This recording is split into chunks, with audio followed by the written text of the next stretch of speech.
Now we shall talk about the dipole in a uniform magnetic field.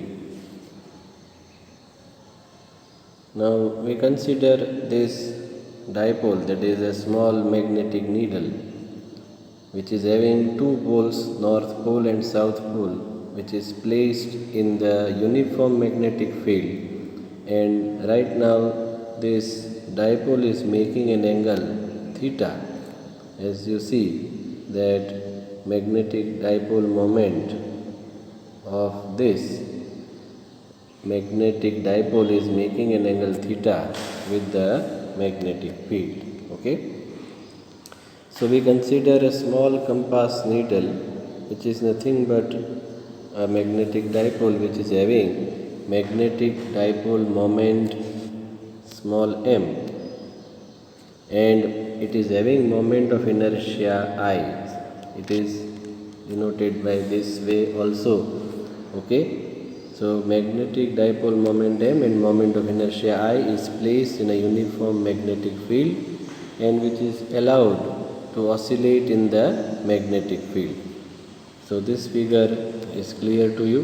Okay, here the torque acting on this will be m cross b. Okay, torque on electric dipole we have found it is p cross e. P cross E. Just we have to compare the magnetic properties or properties of magnetic dipole with the properties of electric dipole.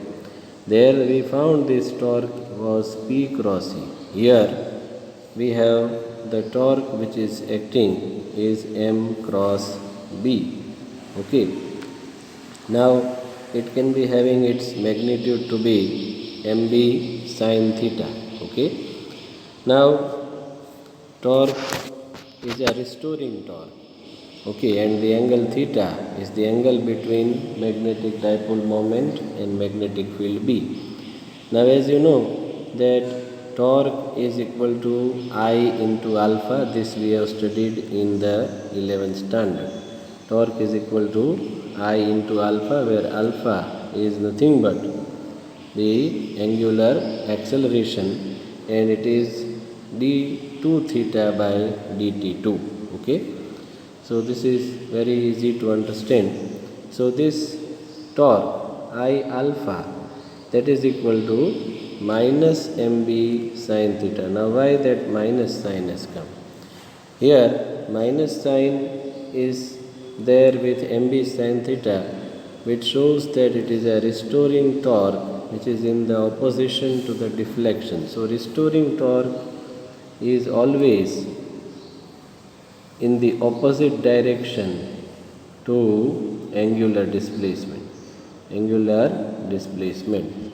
Okay, restoring torque tries to bring back the dipole in the original position. Okay, and the angle which is made by the dipole, is theta.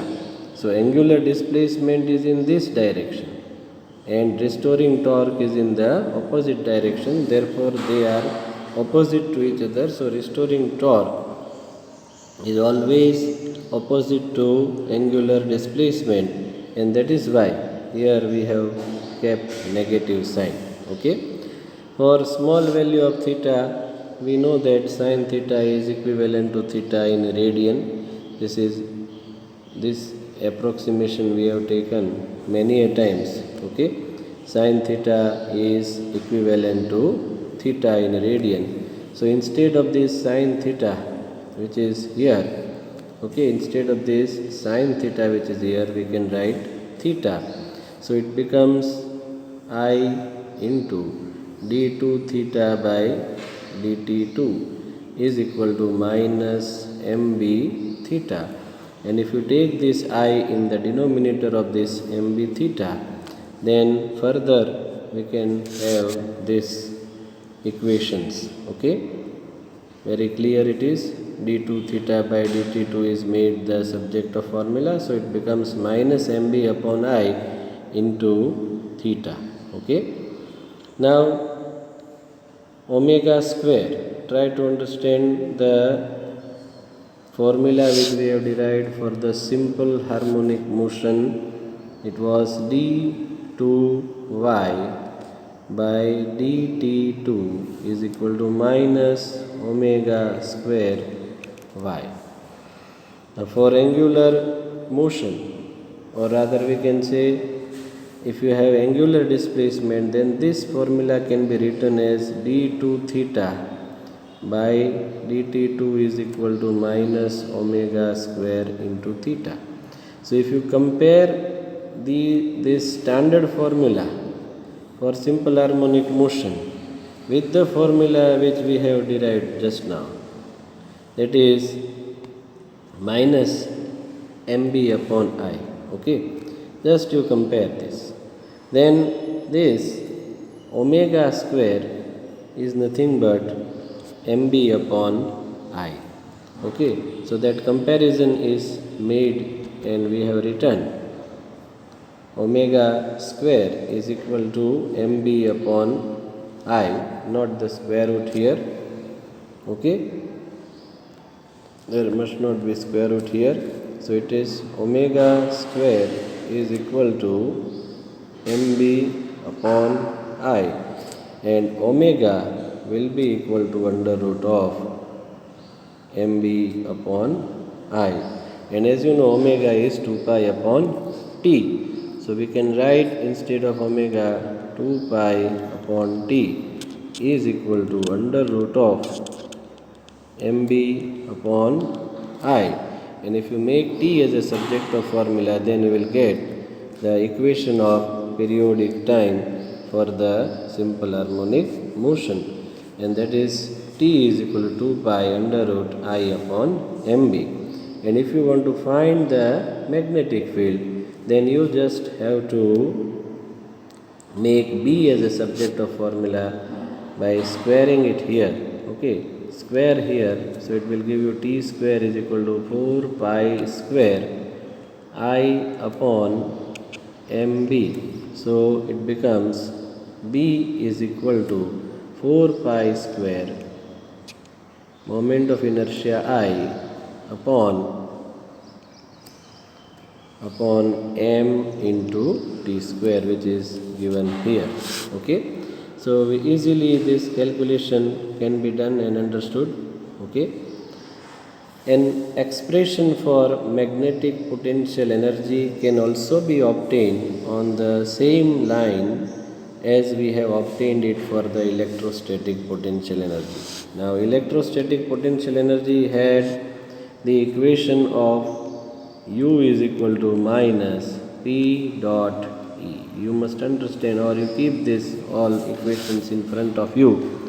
Okay, so instead of this UE, it was electrostatic potential energy. Now UM, if you want to write, then minus, instead of dipole moment, electric dipole moment P, we shall write M dot B. So minus M dot B will be the magnetic potential energy, or it becomes minus mb cos theta. Okay, the magnitude will be. Okay, so that is written here. You can easily calculate it also. Okay, um is equal to tau d theta. Okay, tau is mb sin theta, and mb is a constant quantity, so that can be taken in the taken out of the integration. So it becomes mb integration sin theta d theta. And integration of sin theta is nothing but minus cos theta. So this becomes minus mb cos theta. Okay, so tau into theta, it is not there. It is tau of theta, means when the angle is theta, what is the torque? So tau of theta is mb sin theta, and we have taken mb out of the integration, so we get integration sin theta d theta, and integration of sin theta is minus cos theta, so we get minus mb cos theta, which can be written as minus m dot b. So magnetic potential energy, as m and b both are vector quantities and energy is scalar quantity. So you must show this minus mb cos theta as a dot product of m and b. So it is m dot b. Okay. So it is very easy to understand here if you know the quantities of electrostatics. Okay. Now it is again shown here the magnetic potential energy is nothing but um, and um is equal to minus mb cos theta. Purposefully it is shown. Now when theta is 0, try to understand. Here if you take theta is 0 means the dipole is aligned in the direction of magnetic field, then the energy will be minus mb. Okay. If you take theta as 0, cos 0 is 1, so magnetic energy will be minus mb. It is the most stable position of the dipole. And if you have theta as 180, means it is anti-parallel, or we can say dipole moment is anti-parallel to the magnetic field, and you have um to be positive m into b. Okay. It is a most unstable position. Okay. Now electrostatic analog, we just compare this magnetostatics or rather magnetic dipole with electric dipole. Now see, these are the equations for the magnetic field. You just find out, we have just found out this equation of magnetic field on the axis of solenoid, or solenoid behaves as a bar magnet. Bar magnet is dipole because it has two poles, and its magnetic field on axis is mu 0 2m upon 4 pi into r cube. This torque is m cross b, and we have the energy, that is magnetic energy, as minus m dot b. Okay. Now if you compare these equations which we have already derived in chapter 1, okay, so comparisons of these equations with the corresponding equations of electric dipole, then we see that the magnetic field at large distance due to bar magnet of magnetic moment m can be obtained from the equation for electric field due to electric dipole of dipole moment p by making some replacement. You have the equations of electric field which is produced by the electric dipole on its axis. Now you just have to replace certain quantities. Say first the constant of proportionality is changed. See, E is replaced by B, then electric dipole moment is replaced by magnetic dipole moment, and the constant of proportionality 1 upon 4 pi epsilon 0 is replaced by mu 0 upon 4 pi. Then the magnetic field on the axis you will get like this, mu 0 upon 4 pi 2m upon r cube, which is axial magnetic field. You have this equation of electric field. Okay. You have just replaced E by B, P by M, and the constant 1 upon 4 pi epsilon 0 as mu 0 upon 4 pi. Similarly, the magnetic field on the equator, okay, that can be minus mu 0 into m upon 4 pi r cube. Here there is 2m, here there is m. There also we have 2p here, and here it was p. So just we have replaced the different constants. Okay. Now this is the comparison between the dipole analogy, or we can say electric dipole and magnetic dipole, how they are having the similarity. Okay. The constant is here 1 upon epsilon 0, there it is mu 0. Then dipole moment is p, there it was p, here it is m. Then fields, as we know, torque also p cross E, m cross b. Energy we have just discussed. In the electric field it was minus p dot E, here minus m dot b. Okay. So this is analogy of electric dipole and magnetic dipole. Now magnetism and Gauss law. Okay, we see this figure first of all. Okay, this figure we have already seen. Now in this figure, the number of field lines entering and leaving the surface 1 and 2 are same. You just see, okay, whatever number of field lines are entering and those field lines are leaving. Here also whatever field lines are entering, those field lines are leaving. So no net flux is there, or we can say the net magnetic flux is 0 for both the surfaces. Whatever number of field lines are entering, then those number of field lines are leaving, and this is true for any closed surface. Okay, now we consider a small area element delta S. So here first of all we have a big area element, you can see in this figure, and we have taken a very small area element here, that is delta S, and it is always taken perpendicular. Area vector is always perpendicular to the area element, and this is the direction of magnetic field. The angle between these two, that is area vector and magnetic field, is theta. Okay, the magnetic flux, as we have defined the electric flux, phi is equal to E into A, or E dot A. Here also similarly the magnetic flux is defined as, small magnetic flux B dot delta S. Whatever we have studied in the first chapter, it is revising, or it is revised, and with different notations for magnetic field just. So here delta phi B, that is magnetic flux which is passing through the small area element, is B dot delta S. Okay, where B is the magnetic field, delta S is the area vector of small area element. Now if you divide the whole surface in small elements, then if you want to find total flux, then what should be done? You have to take the summation. Okay, if you have this surface which is divided into small area, then another area is somewhere here, next area is somewhere here. Okay, all these small flux which are there, okay, they must be added, and addition is nothing but the summation.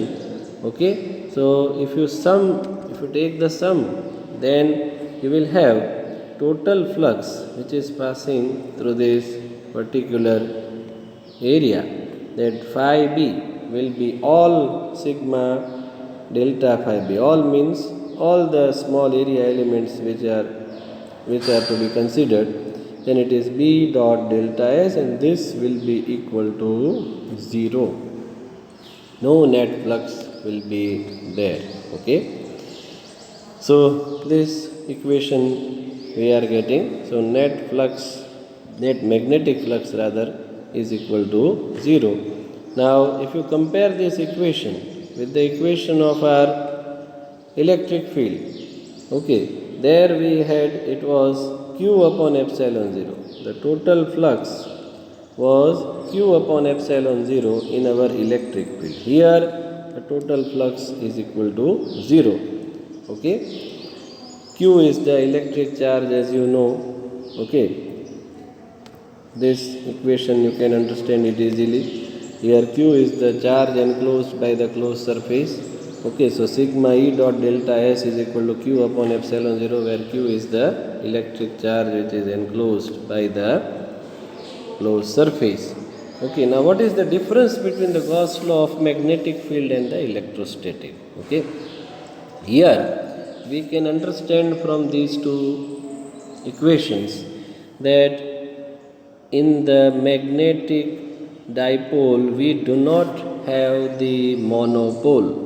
Okay, isolated magnetic pole, that is magnetic monopole, does not exist.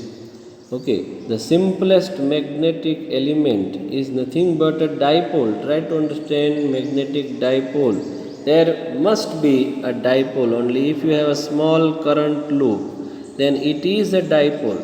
if you try to see this from this side, and if the current is in anti-clockwise direction, then the ring, if you consider, then this side will behave as a north pole, and if you look at this ring from behind, then the current will be seen in the clockwise direction, same ring. From the other side, if you look, then it will be in the clockwise direction and it will behave as a south pole. So, magnetic dipole, simplest magnetic dipole is current carrying ring, one ring. Okay. All magnetic phenomena can be explained in terms of an arrangement of dipoles or current law. Okay, all the magnetic phenomena can be explained in terms of we arrange a dipole or a current law. There cannot be magnetic monopole, try to understand. So we have to explain all the magnetic phenomena by considering the magnetic dipole only. Thus, Gauss' law for magnetism is nothing but the net magnetic flux through any closed surface is equal to 0. Okay. Thank you very much.